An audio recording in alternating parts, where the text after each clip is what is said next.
आइए, तो अब अगर आप एवरेज इनकम निकालेंगे, example let us take two countries A and B, suppose population of this country is 5% each, 5% के हिसाब से मान लीजिए कि उसका पॉपुलेशन जो है ना 5 है, 5% ईच, ठीक है ना, दोनों के केसेस में। तो आप अगर 5 का है तो इसका सबको टोटल कीजिएगा, 5 आदमी है तो जाहिर सी बात है number 1%, number 2, number 3, number 4, number 5।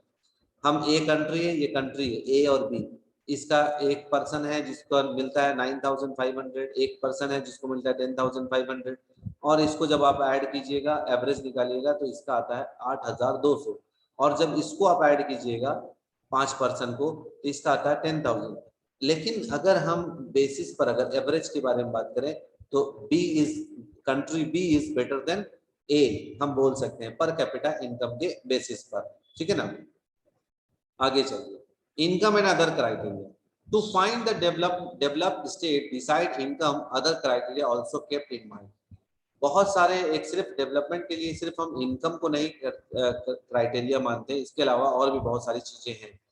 जैसे अगर हम देखा जाए यहाँ पर 4 स्टेट्स के बारे में दिया हुआ, 3 स्टेट्स के बारे में दिया हुआ है, क्या, पंजाब, केरला और बिहार। तो पंजाब का अगर आप देखिएगा तो इसका पर कैपिटा इनकम 26,000 था, केरल का था 22,800, बिहार का 5,700। तो अब अगर हम देखें तो इस सब तीनों के कंपैरिजन में तो पंजाब जो होगा better than Kerala and Bihar.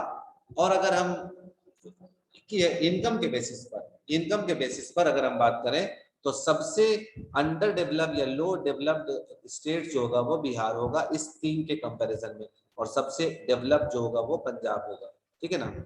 लेकिन और आते हैं स्टेट IMR पर 1000, लिटरेसी रेट। अब देखिए, अभी हम मतलब ना पर कैपिटा इनकम को एक क्राइटेरिया मानते हैं, अब पर कैपिटा इनकम के अलावा लिटरेसी रेट को भी हम ध्यान में रखते हैं। अब अगर net attendance ratio class 1 to 5 1995 96 data दिया हुआ उससे मतलब नहीं है। अगर हम इसके बेसिस पर देखें इनकम के बेसिस पर तो पंजाब बहुत अच्छा था।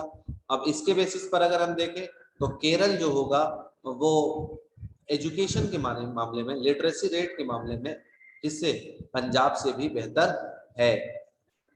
After studying the table, we can conclude that the Kerala is the developed state among these 3 and Bihar is least developed among them. अगर हम इन तीनों के कंपैरिजन में देखें तो केरल जो होगा वो डेवलप्ड माना जाएगा तीनों के केसेस में, क्योंकि केरल के पास इनकम के बेसिस पर पंजाब से वो पीछे जरूर है, लेकिन लिटरेसी रेट के मामला में, लिटरेसी रेट मतलब ज्यादा लोग जहाँ पढ़े लिखे, वो उसके मामले में ये बेहतर है। तो इसका मतलब है कि इन तीनों के कंपैरिजन में केरल जो होगा वो ज्यादा बेहतर होगा, और बिहार सबसे लीस्ट डेवलप्ड अमंग देम, सबसे लीस्ट डेवलप्ड स्टेट कहलाएगा, ठीक है।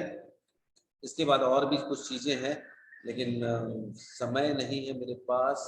बच्चे का मेरा एक मैसेज आ गया कि मुझे मेरा क्लास कब होगा, ठीक है, तो 5:15 बजे। अच्छा ठीक है, हम एक काम करते हैं, एक लेक्चर और लेना पड़ेगा बाबू, कुछ चीजें और भी है जो छूटा हुआ है। आप लोग अभी घर में, अब देखिए यहाँ पर HDI वाला भी आएगा, एक जगह था ना वर्ल्ड डेवलपमेंट रिपोर्ट, एक जगह भी आएगा human development index, human development index, फिर हम बात करेंगे, ये भी बहुत इंपॉर्टेंट टॉपिक है। तो आज जो आप लोग घर में जाकर कीजिएगा वो सबसे पहले आप पर कैपिटा इनकम के बारे में लिखिएगा, ठीक है, per capita income, define per capita income, एक क्वेश्चन। दूसरा क्वेश्चन होगा आपका कि वर्ल्ड डेवलपमेंट रिपोर्ट कौन पब्लिश करता है, ठीक है ना, वो कर लीजिएगा। उसके बाद वर्ल्ड डेवलपमेंट रिपोर्ट में कौन से क्राइटेरिया को इस्तेमाल किया गया, वो था सिर्फ इनकम के क्राइटेरिया को, पर कैपिटा इनकम के क्राइटेरिया को इस्तेमाल किया गया, ठीक है ना। ये 3 क्वेश्चन अच्छे से आप लोग लिख लीजिएगा, नेक्स्ट लेक्चर में हम आपको ये चैप्टर कंप्लीट करवा देंगे, ठीक है। और वैसे भी 5 लोग ज्वाइन किए थे, 2 ही लोग बचे, इसका मतलब हम समझ गए। क्वेश्चन बाबू हम फिर से बोल दे रहे हैं, एक तो आप लिखिएगा डिफाइन पर कैपिटा इनकम, ठीक है। दूसरा क्वेश्चन होगा who published world development report. तीसरा question which criteria is used to publish world development report। 3 question. ठीक है, क्लियर है ना। और वैसे ये वीडियो डाल देंगे तो वहां से आप लोग पॉज करके ले लीजिएगा यार। और बाकी लोग कितना सोशल साइंस में इंटरेस्टेड है हम देख लीजिए, एक लड़का बचा है एक लड़की बची है, बाकी सब गायब। चलिए ठीक है, thank you for your participation, क्योंकि टाइम हमारे पास 1 मिनट है और मेरा नेक्स्ट क्लास के लिए स्टूडेंट्स मेरे मैसेज कर रहे हैं, ठीक है ना। चलिए thank you, have a nice day, bye.